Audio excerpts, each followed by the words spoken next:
Assalamualaikum warahmatullahi wabarakatuh. Perkenalkan, nama saya Wanda Wijaya Kusuma dengan NIM 860309106 dari Prodi PGSD UPBJJ Universitas Terbuka Bandung. Di sini saya akan menjelaskan tentang tugas 3 matkul filsafat ilmu. Penjelasan pertama yaitu makna pilar dalam konteks pendidikan. Dalam arsitektur, pilar adalah tiang penyangga utama yang menopang seluruh beban bangunan agar tidak runtuh. Jika diadopsi ke dalam sistem pendidikan, pilar bermakna sebagai fundament, prinsip, filosofis, dan nilai dasar yang menjiwai seluruh kebijakan, kurikulum, serta interaksi antara pendidik dan peserta didik. Tanpa pilar yang kokoh, sistem pendidikan akan kehilangan arah, mudah terombang-ambing oleh perubahan tren global, dan gagal membentuk karakter bangsa.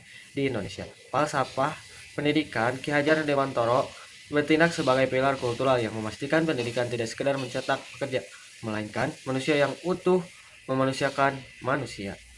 Penjelasan kedua yaitu 3 pilar pendidikan Ki Hajar Dewantoro yang lebih dikenal Patra Tiloka. Ki Hajar Dewantoro merumuskan 3 prinsip kepemimpinan pendidikan yang dikenal sebagai Patra Tiloka. Berikut penjelasannya. 1. Ingarso Sung Tulodo. Pendidikan berada di depan untuk menjadi kompas moral dan contoh nyata. Mengajar bukan lagi soal mengatakan apa yang harus dilakukan, melainkan menunjukkan bagaimana itu dilakukan.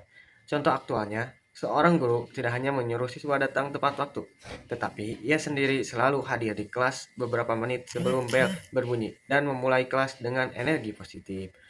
2. Ing Madya Mangun Karso. Pendidik memosisikan diri sebagai mitra dialog di antara peserta didik. Guru tidak berjarak atau menempatkan diri sebagai penguasa kelas, melainkan sebagai fasilitator yang membangkitkan motivasi, memantik rasa ingin tahu, dan merangsang kreativitas. Contoh aktualnya, saat diskusi berkelompok mengenai perubahan iklim, guru duduk bersama siswa, memvalidasi ide-ide mereka, dan mengajukan pertanyaan pemantik, alih-alih langsung mendikte jawaban yang benar. Ketiga, tuturi handayani. Pendidikan memberikan ruang kebebasan bagi peserta didik untuk mandiri, belajar dari kesalahan, dan berkembang sesuai kodrat alam serta zamannya. Guru mengawasi dari belakang, siap mengerahkan jika siswa mulai keluar jalur atau dalam bahaya. Contoh aktualnya, dalam proyek akhir sekolah, siswa dibebaskan memilih tema, misalnya menulis cerpen. Guru berperan sebagai monitor yang memantau progres dan memberikan dukungan psikologis atau fasilitas yang dibutuhkan. Penjelasan ketiga yaitu analisis relevansi dan tantangan di era digital. Falsafah Patra Tiloka sangat dinamis. Di era digital saat ini, pilar-pilar tersebut mengalami relevansi dan tantangan. Berikut penjelasannya. Pertama, pembelajaran daring. Relevansinya, guru tidak lagi menjadi satu-satunya sumber ilmu, karena tergantikan oleh mesin pencari dan AI. Oleh karena itu, pilar Ingmadia dan Tuturi menjadi sangat krusial. Guru beralih fungsi menjadi kurator, informasi, dan fasilitator yang membantu siswa memproses ilmu digital tersebut. Tantangannya, sangat sulit mempraktikkan Ingarso Sung Tulodo atau keteladanan. Ketika interaksi dibatasi oleh layar monitor, guru kesulitan membaca bahasa tubuh siswa, dan siswa rentan terdistraksi oleh tab lain di gawai mereka saat kelas berlangsung. Kedua, karakter peserta didik.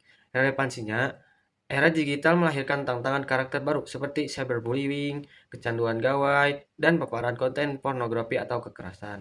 Keteladanan atau ingarso dari guru dan orang tua dalam menggunakan media sosial secara bijak dan beretika adalah benteng utama anak. Tantangannya, anonimitas di ruang cyber menyulitkan kontrol perilaku siswa. Nilai-nilai instan seperti mengejar viralitas demi validasi digital seringkali mendistorsi proses pembentukan karakter yang harusnya sabar tekun dan menghargai proses. Penjelasan keempat yaitu refleksi, menjawab persoalan pendidikan nasional saat ini. Pendidikan nasional kita hari ini masih dibayangi oleh beberapa persoalan akut. Maraknya kasus perundungan, rendahnya skor literasi, gejala learning loss pasca pandemi, hingga mekanisasi guru akibat beban administrasi. Falsafah Ki Hajar Dewantoro hadir sebagai jawaban atas persoalan tersebut melalui 2 refleksi utama yaitu, pertama, mengembalikan jiwa among pada guru. Persoalan hari ini seringkali bersumber dari guru yang terjebak menjadi operator administrasi kurikulum. Patra Tiloka mengingatkan bahwa esensi guru adalah mengamong atau merawat dengan kasih sayang. Ketika pilar Ing Madya dihidupkan, ruang kelas berubah dari tempat menghafal kaku menjadi ruang diskusi yang humanis, yang secara otomatis akan menurunkan tingkat stres serta minimalisasi potensi perundungan.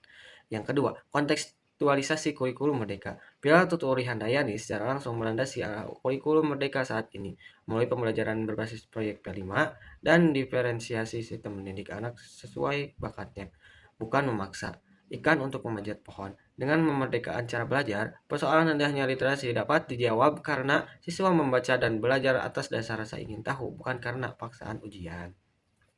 Kesimpulan dari saya, pilar Ki Hajar Dewantoro tidak pernah usang. Digitalisasi hanyalah medium atau panggungnya, sementara Patra Tiloka adalah ruhnya. Tantangkan teknologi dari ini tidak membutuhkan pergantian pilar, melainkan ada visi tindakan bagaimana mempraktikkan keteladanan, kemitraan, dan dorongan moral lewat ekosistem digital yang sehat. Sekian penjelasan dari saya. Mohon maaf jika ada kata yang salah. Wassalamualaikum warahmatullahi wabarakatuh.